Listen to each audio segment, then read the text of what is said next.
go-to comfort food is just like homemade South Indian food, rasam and rice. I think.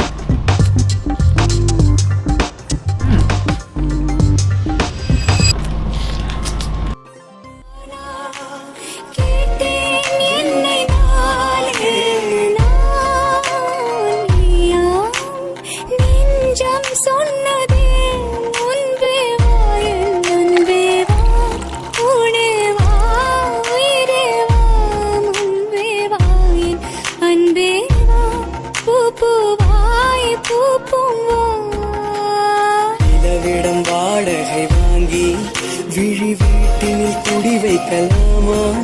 நான் வாழும் வீட்டுக்குள் வேறாரும் வந்தாலே தகுமா?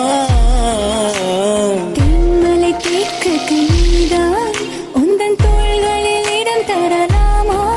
நான் சாயும் தோள் மேல். ரசம் பிடிக்காதவங்க யார் இருக்க முடியும்? கண்டிப்பாக நீங்களும் ட்ரை பண்ணி பார்த்துட்டு கமெண்ட் பண்ணுங்கள். நெக்ஸ்ட் வீக் நெக்ஸ்ட் வீடியோவில் பார்ப்போம். அதற்கே சைனிங் ஆஃப். பாய்.